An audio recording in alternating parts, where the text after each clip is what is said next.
When you truly understand narcissistic abuse and what you have been through, you will truly understand that you should have never been in a relationship with the narcissist.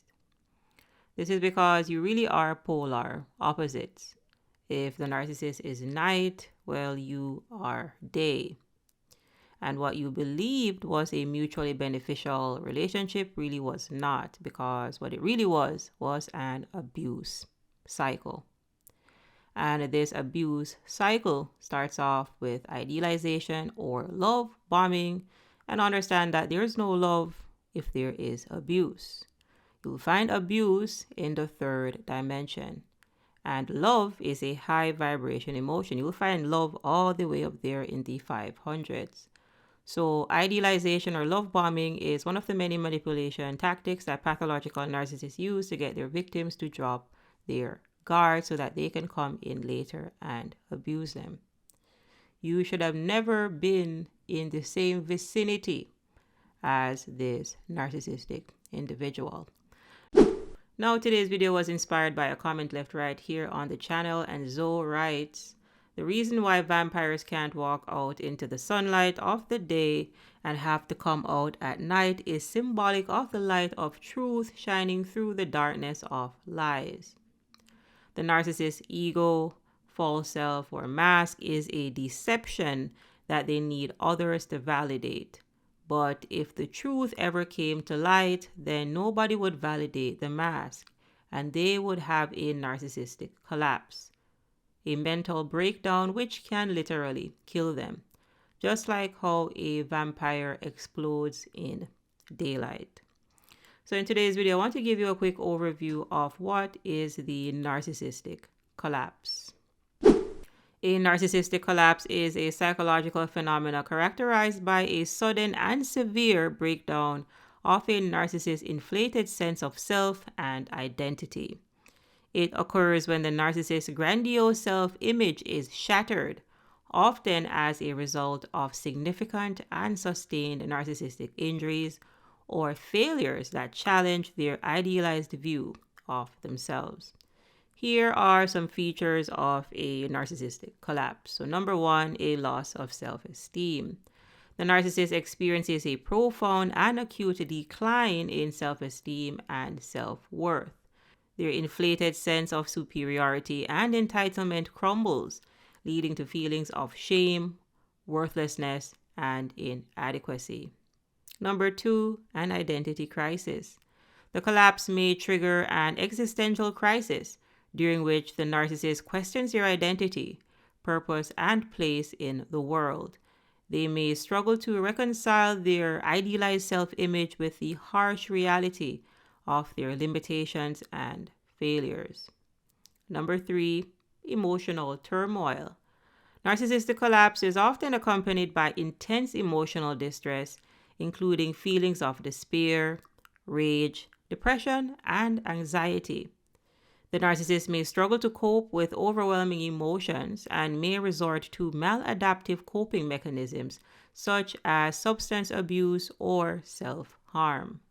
Number four, social withdrawal. In response to the collapse, the narcissist may withdraw from social interactions and isolate themselves from others. They may become increasingly avoidant and defensive, fearing further rejection or humiliation. Number five, maladaptive behavior. To protect their fragile self-esteem, the narcissist may engage in various maladaptive behaviors such as lashing out at others, blaming external factors for their failures, or retreating into fantasy or denial. Number six, loss of control.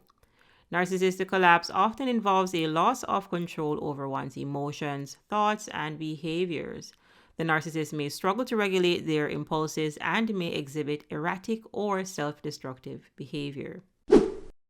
Overall, narcissistic collapse represents a profound psychological upheaval for the narcissist, challenging their core beliefs about themselves and their place in the world. It may serve as a critical turning point that leads to either introspection and growth or further entrenchment in maladaptive patterns of behavior. Now, all of this for the pathological narcissist is happening because pathological narcissists believe that they are their ego.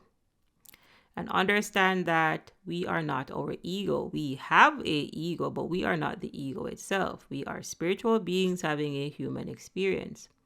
We are spirit governing a physical body with the access to tools or faculties, namely our mind power, our willpower, and our emotions. However, when we are talking about pathological narcissists, they are wired backwards. Pathological narcissists are predominantly their egos.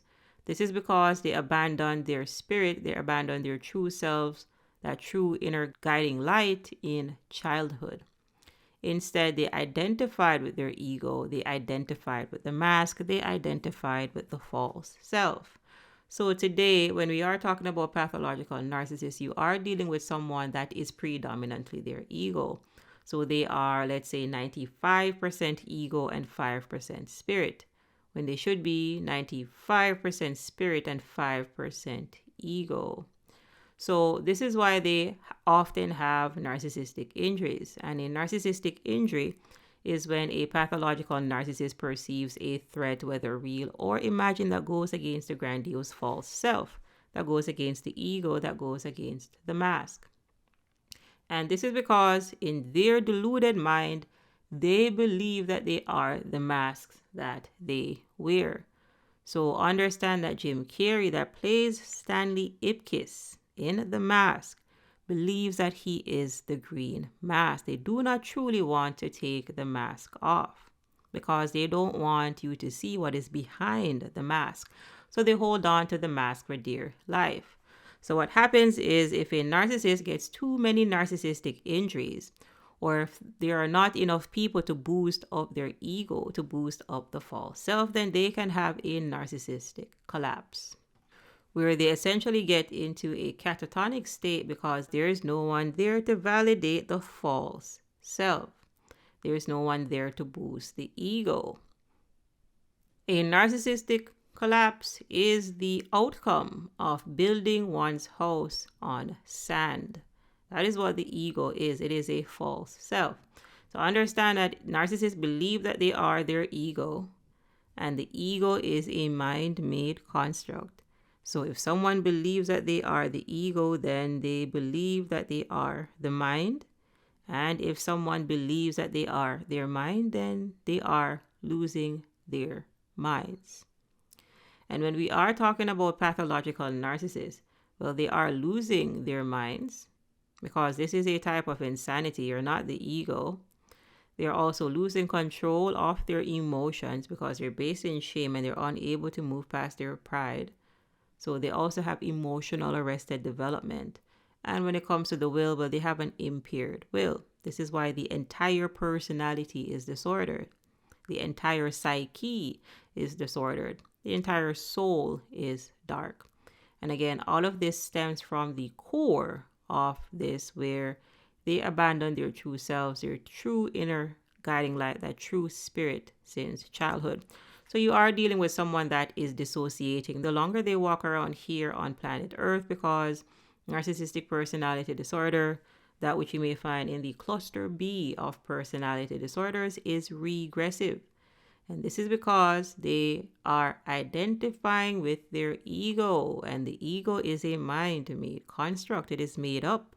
It is just like me coming on here telling you that I'm Wonder Woman or Spider-Man or Thor, and not myself. It is made up. That is what the ego is. It is a mind-made construct. Pathological narcissists, in their deluded mind, believe that they are a mind-made construct. And this is why they don't really grow. They're not really progressing. This is why they are regressing, because, again, they have identified with the figment of their imagination. So a narcissistic collapse is not something that you truly want to see, because a narcissistic collapse is when the narcissist is spiraling downwards into the rabbit hole of delusions, that they dug for themselves. They are essentially unable to hide their true selves that true shriveled up spirit anymore, because again, they have to let go of their ego, but they don't want to let go of their ego because they believe that they are the ego. For more information on pathological narcissists and how you can protect yourself from the severely dysregulated individuals, ensure that you are liking these videos, ensure that you are subscribed for more empowering content.